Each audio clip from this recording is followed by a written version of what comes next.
Welcome to Navigating a Broken Vessel. I am so happy to have you here for another episode. Today, we're going to be talking about what a lot of people would call a faith crisis. And a faith crisis being defined as, hey, you've been religious, you've been a disciple of Jesus Christ, and all of a sudden something happens, or maybe it's something that is a long-term set of events that takes place, and all of a sudden you're questioning your faith, you're questioning your religion, you're questioning things about everything that you have had in your life up to that point. And I want to welcome my guest today. My guest is Tifani Holt. Hi. Happy to have you here. Tifani Holt, actually, in the interest of transparency, Tifani is my sister-in-law, married to my wife's little brother, baby brother, right? Yes. Cody. So happy to have you here. I wanted to ask you, Tiff, because I know for a little while you had, some challenge things that you were going with, but I first want to talk about kind of who you are. I want to get to know you a little bit better. So go ahead and just tell me a little bit about yourself. Okay. So yeah, I, like you said, I'm married to your brother-in-law. Yeah, we've been married for 14 years and we have 3 beautiful kids. Beautiful kids. That's absolutely right. They're the funnest little kids ever. They are. They're a lot of fun. Yeah, Cody is a nurse practitioner. He's working, and I'm in school right now to be a dental hygienist. I have about a year left. So, Do you like that?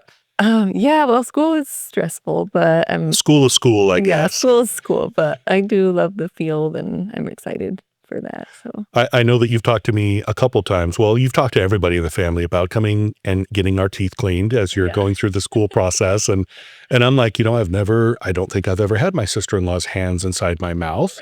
That might be kind of interesting. right, it would be a first for a lot of people, I think. That's right. But I think if I remember right, my wife actually has gone in. You've had your hands inside her mouth. And so, so that'll be just fine. Yeah. And you live here in Southern Utah, right? Yep. Okay. And tell me about your growing up, kind of your childhood, your adolescence, things that would pertain to the topic of our episode today. Okay. So yeah, I grew up in a very small town, and I grew up very religious in the Church of Jesus Christ of Latter-day Saints. And the church that I grew up in, I feel like is very different than what I believe in now, than what I see the church as now. I think we kind of were raised, so I have 7 siblings, so we have a really big family. And we were raised almost to like an extreme in this church. And Tell me what you mean by an extreme, and why do you characterize it that way? yeah, so, like we would do all the things, go to church and read our scriptures every day, say prayers, all those things. But then it was also like, if the prophet says don't watch R-rated movies or something like that, we wouldn't even watch PG-13 movies. Or like he says don't drink coffee or something, we wouldn't even drink soda, with caffeine or anything. So it was like once it was like I feel like it was a little more extreme than what I feel now. But I know some people would characterize it maybe as strict. Would you characterize things as strict? yeah. I know your parents. I think they're wonderful people, and nothing that we're talking about is to disparage anything about Right. your Yeah. parents. I want to say that, like, I know that they did the best they could, and they're really amazing, and I love them, and I don't have anything against them. As people commonly say, there's no operator's manual for a Right. child when you have a child. I mean, you do the Yeah. best you can as parents, and I think that having 7 children, I think that's hard, especially I think when you have something that you firmly believe in, right? Something that is not only life-saving, but maybe eternity-saving, something like that. Yeah. And so I can imagine, and again, not to be like, well, this was all wrong or something. Right. It's not that at all. Is that fair to say? Yeah, exactly. That's just kind of where I came from and how it started, and they did the best they could, and I think they did awesome with with raising 8 kids. Yeah, and that's a tough call for anybody, for sure.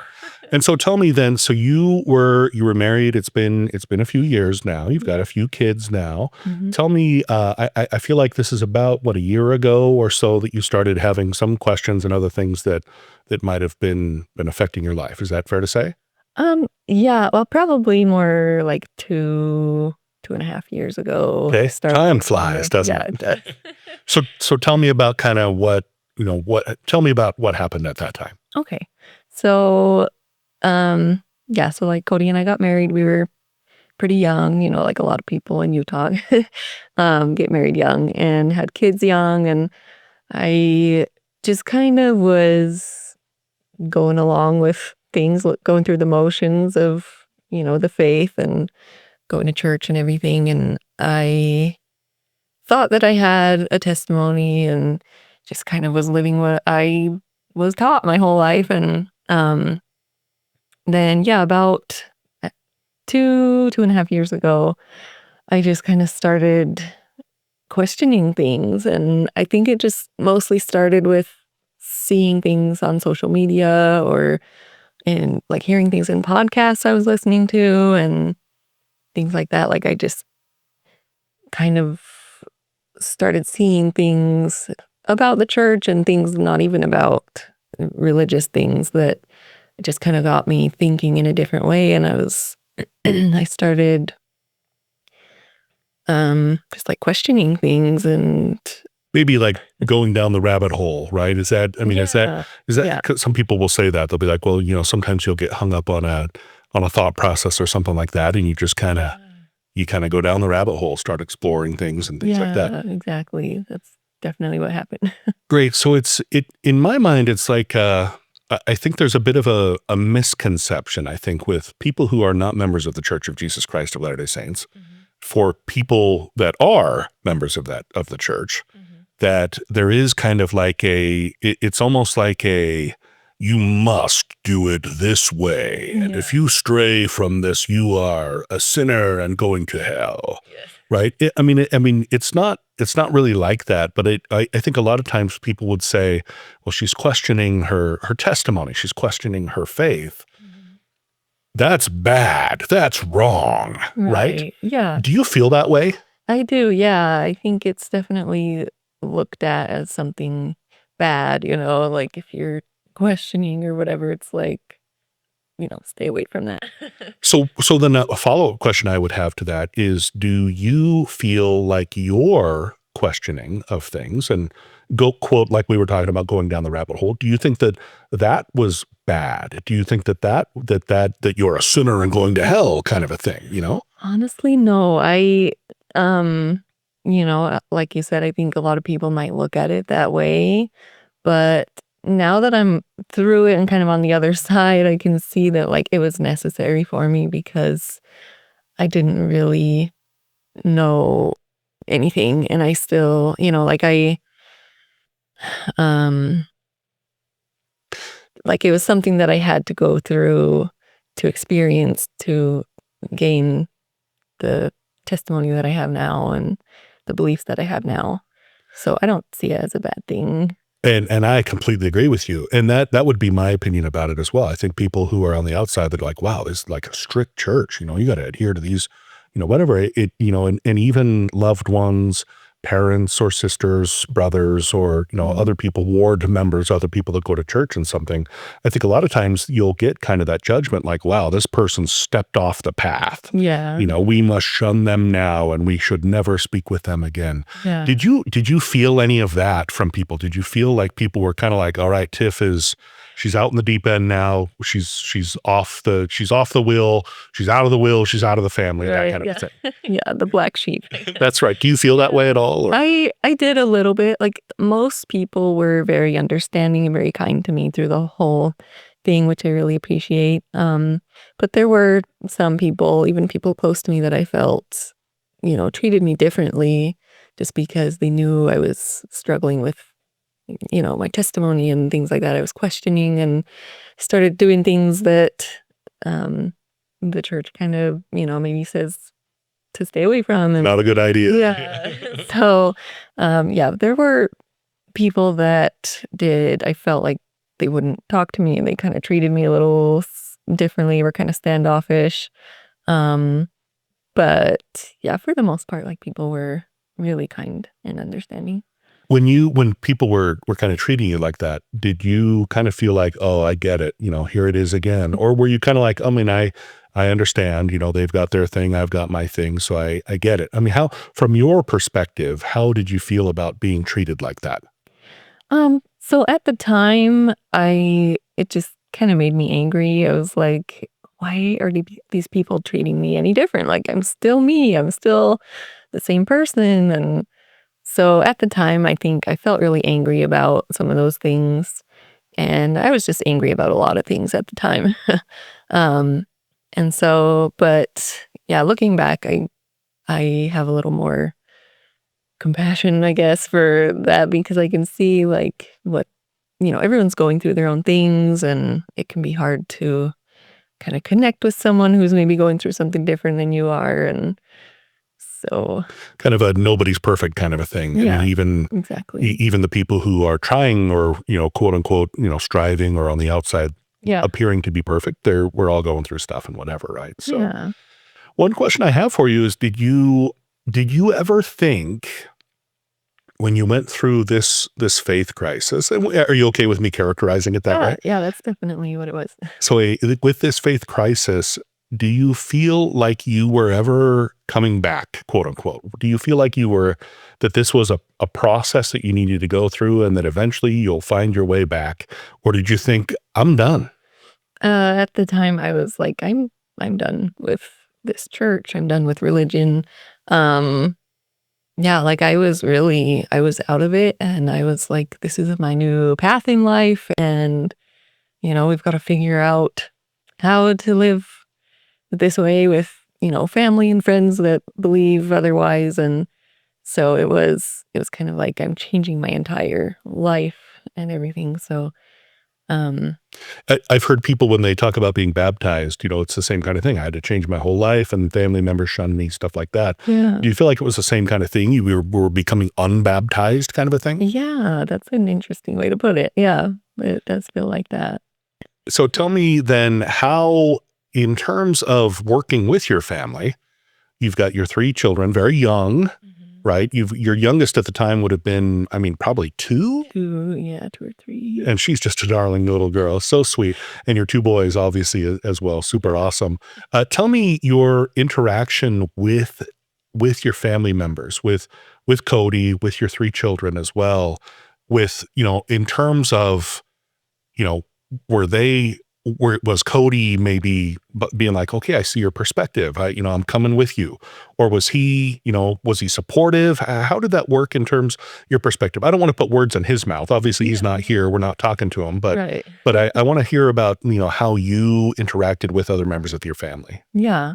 So, yeah, Cody was super supportive through the whole thing, and I just really appreciate him and because he stuck with me through all of this, and it was not easy for him. I know that, um he could tell you more, but I know that he kind of had his own questions too and um struggled with a few things as well, but he was still faithful and wanted to teach our kids the gospel and um raise them in the church and everything.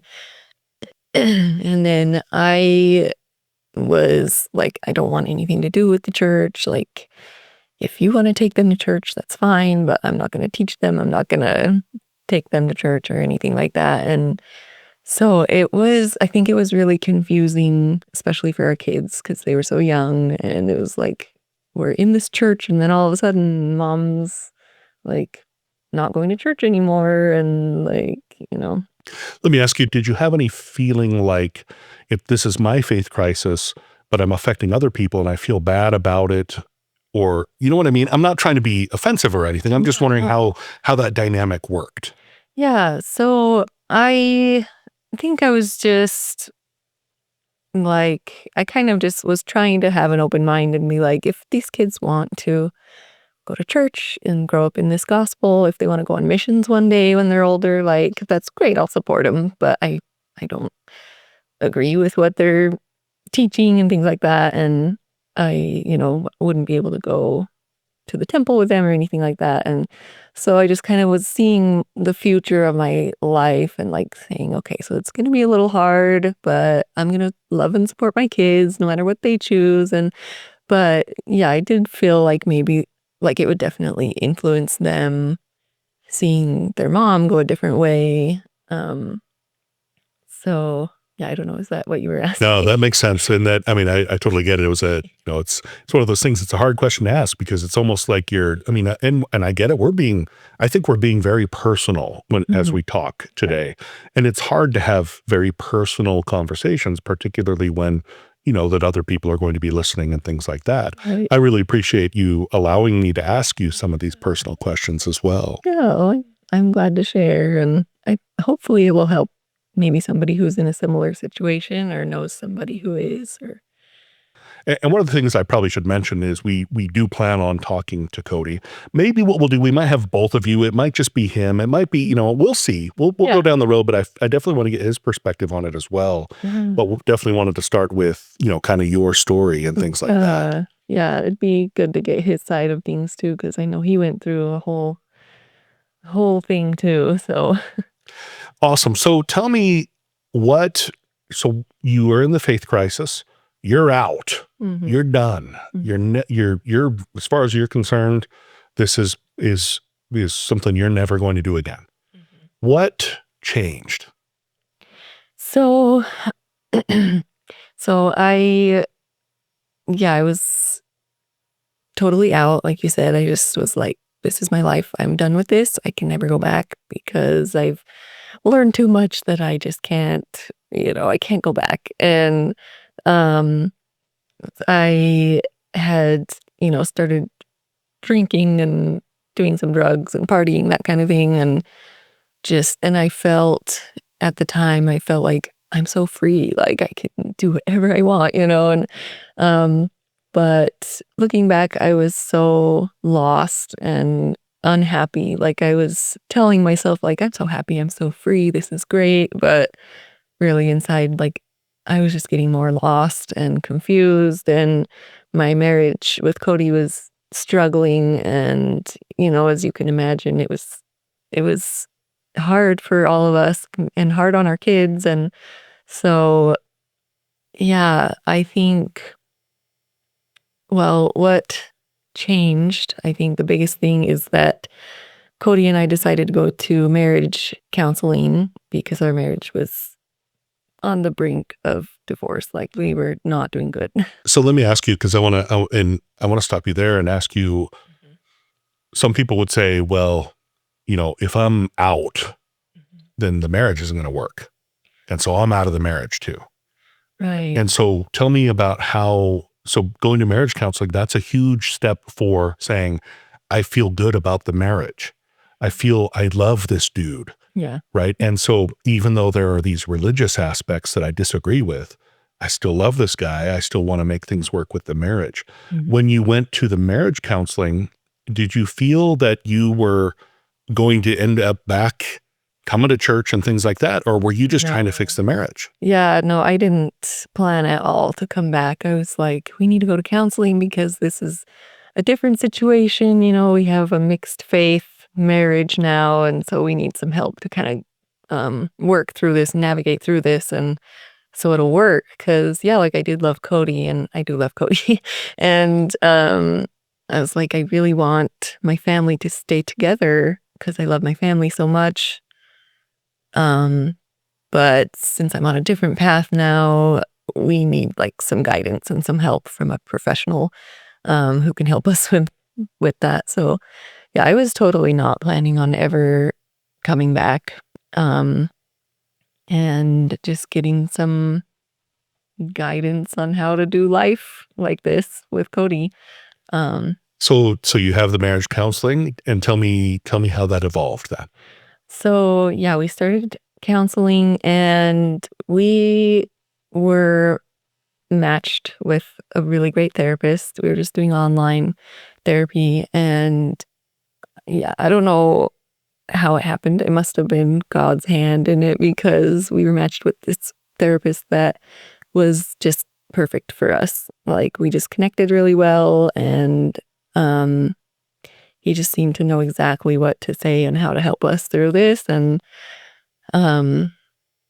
so yeah, it was really hard at first. Like, things were rough, and there were times where we thought maybe we're just done and maybe this isn't going to work out. But we kept trying and kept working on it. And, yeah, there was one therapy session in particular that really just changed everything for me. So Cody and I were there just talking to our therapist, and he said, well, okay, if you two aren't going to stay together, let's play out what would happen for both of you. And he said, I've seen this situation many times and it's very predictable. And so what do you think would happen? And we kind of were like, oh, well, I don't know. We'd have to, co-parent, figure out that, and start dating other people. Like, I don't know, that kind of thing. And he just basically told us that, like,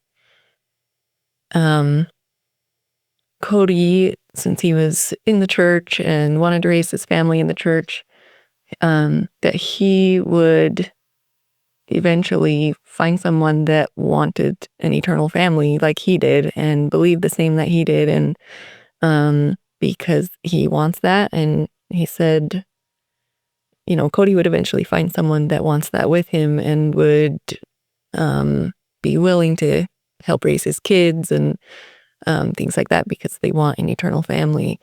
And then he said, you, Tiffany, on the other hand, would, be, you would be kind of like unsure of if there's even an eternity or what happens after this life. So you would find people who believe the same way as you do and are only willing to commit so far in a relationship because, you don't believe in an eternity or anything like that. And so it's like, this life is all we have. And so, if that makes sense. Yeah, totally. But yeah, so he's like, that's what would happen is, yeah. So I would just kind of be in short-term relationships and just kind of be angry at the church for the rest of my life and be trying to figure out, like custody with kids and everything like that. So anyway, so that was kind of a long explanation, but so hearing that just really shook me, like thinking about Cody finding someone else to build our eternal family with. I was like, wait, like, this is my family, like, this is my eternity, like, and that just kind of woke me up and was just like a slap in the face. I was like, what are you doing? Like, why are you risking your family and your eternity and all your relationships? Like, is it worth it?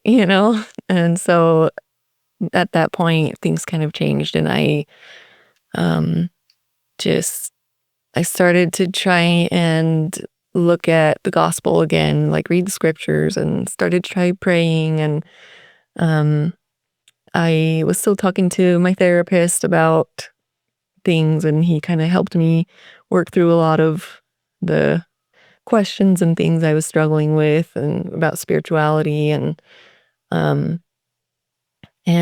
it was tough because I had decided, like, I'm done with this. I'm not going back to it. And so it was hard to kind of go back and be like, okay, well, let me just try to have an open mind and try to relearn everything. And that's basically what happened, is I had to relearn everything about my faith that I had been taught. And I, over the process of that, I learned that I didn't understand it before. Like, I didn't fully understand the my beliefs and my faith, and I was just kind of going through the motions, and um So was it something a lot of people think that going to church Mm. is what it is. You go to church. yeah. And then there's, you take the sacrament and there's some people give some talks and you go to your various, meetings and other things where people talk about spiritual things. And then there's like the gospel where you learn that Jesus Christ lived on this earth, that there is a plan of salvation for you and that's personal. Do you think that that's the difference? Yes, that's all the difference. That's exactly, I think, what was going on in my mind is like the church as an organization was kind of what I believed in, my whole life. And it was like, yeah, like we have a prophet, we go to church every week, all these things. And it was like, that's my beliefs.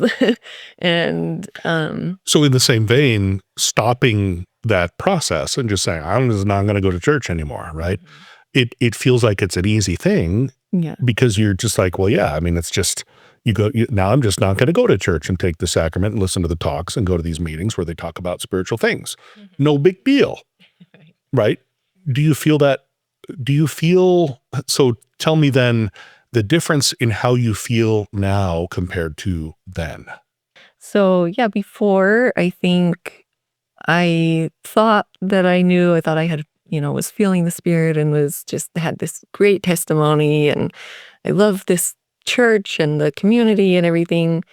And, but yeah, I think a lot of what I was doing was more of like the culture of the church, and like just doing the things and following the rules and that thing. And where really now I understand that it's more than that. Like the church is an organization that brings us together and helps us to serve each other and to learn together.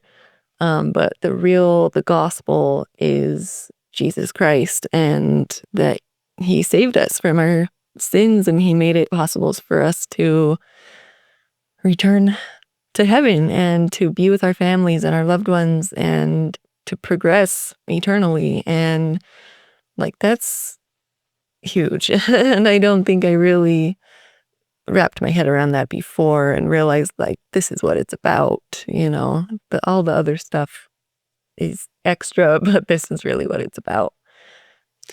It's funny to hear you say that too, because a lot of people would be like, well, they say that every Sunday, yeah, I mean, it's about Jesus Christ and whatever. But I think in my mind, what I'm hearing is that the difference for you is that it got personal. It got personal as opposed to just a thing that you do. Now it's like, wow, this is at the very core of who I am. Tell me, is there a moment that you felt that way, or was it more of this progression of tell me about the process of actually getting to a point where you feel like you gained that type of testimony? Okay. Yeah. So I was praying a lot and I was really trying to understand. And I remember praying, and just asking God, like, are you really there? Like, can you really hear me? Like, just be straight with me, just like, don't play around. Are you really there? And, like, I didn't have anything like this voice came to me or this angel came to me or anything like that. But I just had this feeling come into my heart that was like, of course he's there. Like, of course I have a loving Heavenly Father and he never turned away from me. He's always been there and he loves me and he knows me so well. And like anything that I've done in my life doesn't change the fact that he just loves me so much and that I have Jesus and my brother who died for me and suffered a lot for me. Um, and, I just kind of had the thought, like, why would anyone do that? Why would he do that? And just like, he must love me so much. And yeah, I just remember I prayed and I felt that and just I started crying and I was just like, wow, like I just felt so much love. And so I suspect it's probably something difficult to describe. Is that fair to say? yeah, for sure.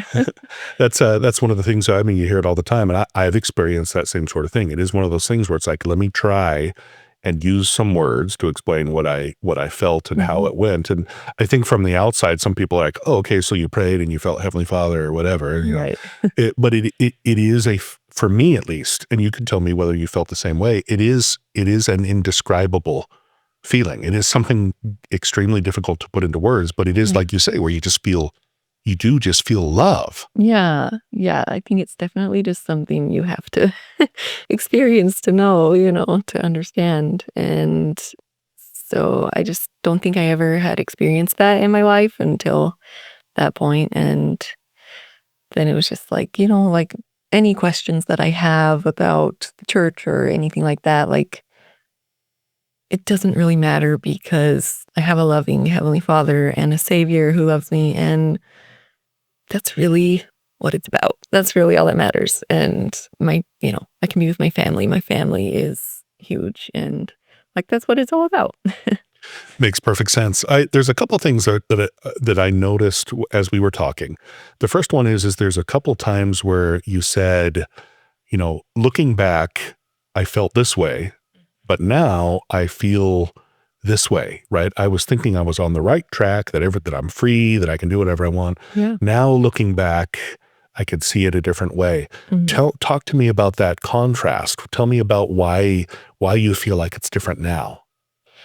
So, yeah, it's almost like I was a different person at the time. Like, it's hard to describe, but like, yeah, I really felt like I was on the right path. I was making the right choices for me. It's like, it might not be what I was taught to do, but I feel like this is right for me, when I was on that path. And, um, but yeah, like coming back and now, like you said, like looking back, I can see like I, I just really needed, I just really needed to be loved and understood. And I had things I needed to go through to grow. And I feel like this whole process took me there. Like it helped me grow to that. And so, yeah. Awesome. So one of the things I've asked other people that I've had on the show that we've been talking to, I ask this to them all the time. Do you feel like you are glad you went through it? Do you feel like, would you go through it again? Would you, do you feel like it was a necessary step in your life? Those sorts of things. In other words, are you happy it happened? That kind of a thing. Tell me more about that. Yeah, absolutely. Like it was really hard to go through. And, there were times where I was like, what is the point of anything? Like I don't want to do any of this. And, um, but yeah, like I definitely think it was something necessary in my life. It was a huge turning point in my life and a huge thing that I had to go through, I guess. And I know you've talked about like the refiner's fire before, and I feel like it was kind of my own refiner's fire that I kind of went through and I had to go through because otherwise I wouldn't understand what I understand now.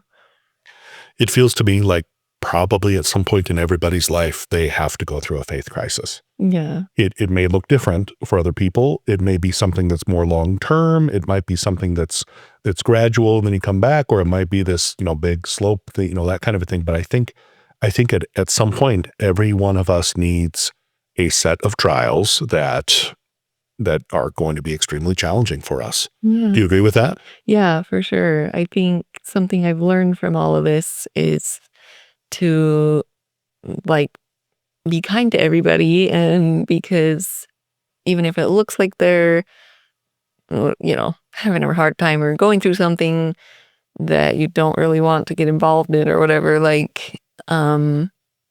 they just let them go through it, be there for them and love them, and don't treat them differently or like they have a problem or something, but just be there and love them. And because this is probably something that they need to go through and they need to learn their own way.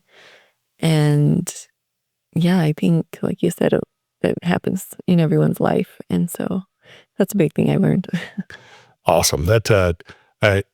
It has happened to me, and I can tell you there's no, I can't pin it down to these are the 6 months of my life where I went through my crisis. Yeah. For me, it's a series of events. It's a series of trials. And to me, it's like the point of the podcast, navigating a broken vessel, right? That's, we become broken.